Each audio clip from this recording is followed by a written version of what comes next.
آخری حدیث آج کے لیکچر کی 12ویں حدیث امام محمد بن عبداللہ المہدی سے ریلیٹڈ، 12ویں خلیفہ سے ریلیٹڈ 12ویں حدیث. یہ مرفوع بھی ہے لیکن وہ ضعیف طرق ہے. یہ موقوفاً روایت ٹھیک ہے سیدنا ثوبان سے المستدرک للحاکم میں انٹرنیشنل نمبرنگ کے مطابق 8531 نمبر کہ آپ صلی اللہ علیہ وسلم نے فرمایا جب تم خراسان کی طرف سے سیاہ جھنڈے آتے ہوئے دیکھو تو ان کا استقبال کرو کیونکہ فیہا خلیفۃ اللہ المہدی، ان میں اللہ کا خلیفہ مہدی بھی ہوگا. یہ موقوفاً ہے سیدنا ثوبان کا قول، مرفوع ضعیف ہے لیکن ظاہر آپ صلی اللہ علیہ وسلم کے بتانے پر ہی موقوف ہے. یہ خراسان سے جب کالے جھنڈے آئیں گے تو ان کا استقبال کرنا، یعنی اہل عرب کو کہا گیا، ان میں خلیفۃ اللہ مہدی ہوں گے. اس سے یہ بات بھی پتہ چل گئی کہ یہ انقلاب جو ہے وہ عربیوں کے ذریعے نہیں آنا، اجمیوں کی طرف سے آنا ہے. کیونکہ خراسان تو یہ ایران، افغانستان اور رشیا، یہ پوری بیلٹ کو خراسان کہا جاتا ہے. اب تو یہ ملک لادہ بن چکے ہیں ادھر سے باہر ہم نہیں. اب یہ نہیں اب یہاں پر کچھ لوگوں نے لشکر خراسانی بنا لیا، نہ رکھنے والا پائی کچھ نہیں ہوتا. بریلوی، دیوبندی، اہل حدیث تینوں اپنے آپ کو اہل سنت والجماعت کہتے ہیں.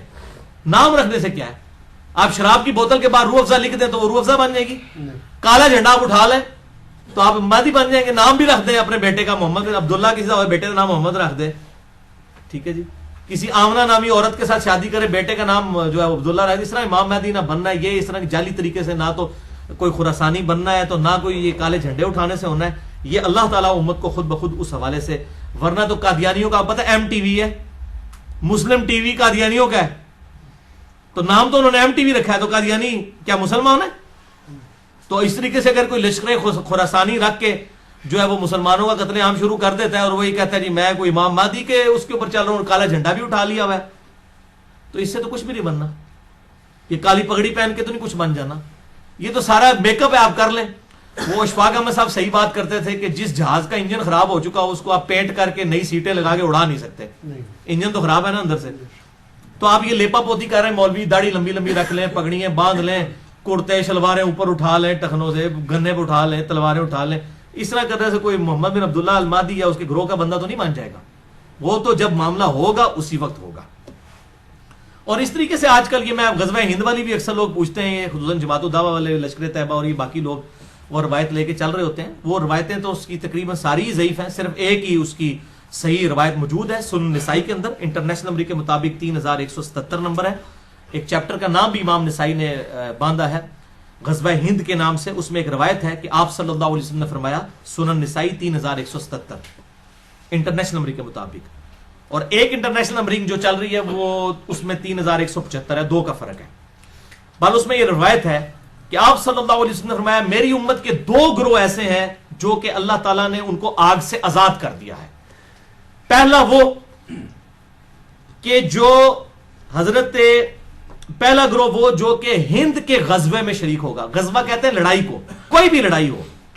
یہ جو غلط مشہور ہے کہ آپ صلی اللہ علیہ وسلم جس جنگ میں شامل ہوں وہ غزوہ ہوتا ہے اور جو آپ بھیجیں وہ سریہ ہوتا ہے، یہ بالکل جعلی بات ہے. ایسا نہیں ہے، یہ کوئی نہیں. غزوہ کہتے ہی لڑائی کو ہے، سریہ کہتے ہیں رات کے وقت نکلنے کو. تو غزوہ یا سریہ کی یہ ٹرمز بعد میں لوگوں نے ڈیوائز کی ہیں، ورنہ جو یہ غزوہ موتا بولا جاتا ہے اس میں تو آپ صلی اللہ علیہ وسلم کوئی نہیں تھے شامل. آپ تو مدینہ شریف میں بیٹھے ہوئے تھے جس میں خالد ابن ولید وہ رومن امپائر سے بچا کے لے کے آئے تھے لشکر. پہلے سیدنا زید ابن حارثہ شہید ہو گیا، آپ صلی اللہ علیہ وسلم مسجد میں بیٹھ کے کہہ رہے ہیں میرے زید کو شہید کر دیا گیا، میرے جعفر کو شہید کر دیا گیا، میرے عبداللہ بن رواحہ کو شہید کر دیا گیا. اب اللہ کی تلواروں میں سے ایک تلوار کے ہاتھ جو ہے مسلمانوں کی وہ جو ہے وہ سپہ سلاری آ گئی ہے. یہ صحیح بخاری میں حدیث ہے، میں نے علم غیب والے لیکچر میں بتائی ہے، مسئلہ نمبر 6A میں. اللہ تعالیٰ نے آپ کو دکھا دیا اتنے 100 کلومیٹر دور کا منظر، تو آپ تو موجود نہیں تھے، اسے غزوہ موتا کہا جاتا ہے، حالانکہ غزوہ تو نہیں تھا. یہ غزوہ اور سریہ کی جو یہ ڈیفینیشن غلط ہے، کیونکہ اسے بریلویوں نے حاضر و ناظر کا عقیدہ نکالا ہے. وہ کہتے ہیں یہ دیکھیں غزوہ ہند ہے تو آپ سب خود بھی آئیں گے اس میں. وہ پائیے پہلے ایک عقیدے ہی جعلی بناتے ہو، پھر اس میں فٹ ان کرتے ہو باتیں. غزوہ موتا میں بھی اللہ کے نبی تو شامل نہیں تھے، وہ کیوں غزوہ موتا ہے؟ ٹھیک ہے، تو یہ بالکل جعلی باتیں، کسی حدیث میں یہ تفریق نہیں ہے. یہ سنن نسائی 3177 کہ 2 گروہوں کو اللہ نے آگ سے بچا لیا ہے. نمبر 1 جو غزوہ ہند میں شامل ہوں گے، اور نمبر 2 عیسیٰ ابن مریم کے ساتھ جو لوگ شامل ہوں گے. اس میں بھی اشارہ مل رہا ہے کہ قرب قیامت میں ہی کوئی معاملہ ہوگا. وہ محمد بن قاسم جو ہے وہ اپنے اوپر یہ بشارت لگاتا رہا بنو امیہ کا، محمود غزنوی جو ہے وہ حملے کرتا رہا دولت کی لالچ کے اندر ادھر آ کے انڈیا میں، اور وہ سومنات پہ حملے کرتا رہا. کیا صوفی لوگ تھے، سارے درباروں میں بیٹھنے والے لوگ تھے. ٹھیک ہے، یہ لوگ اسلام کے لیے آئے تھے. آپ کیا سمجھتے ہیں ظہیر الدین بابر اسلام کی خدمت کرنے آیا تھا یہاں پہ؟ یہ مسلمان حکمران تھے، اسلامی حکمران تو نہیں تھے.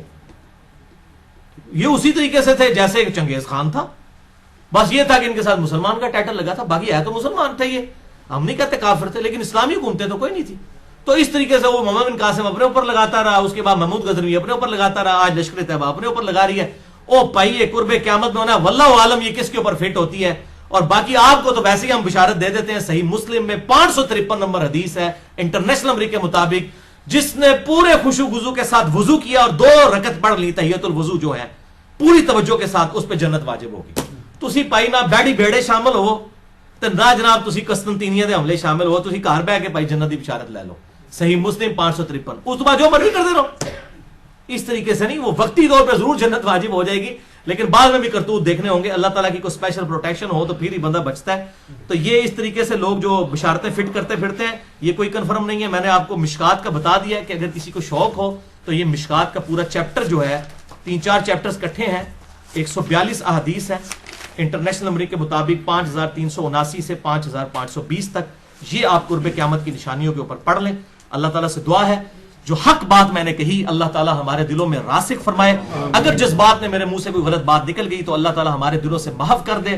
ہمیں کتاب و سنت کی تعلیمات پر عمل کر کے دوسرے بھائیوں تک پہنچانے کی توفیق عطا فرمائے. سبحانک اللہم و بحمدک اشہد ان لا الہ الا انت استغفرک و اتوب الیک وما علینا الا البلاغ المبین.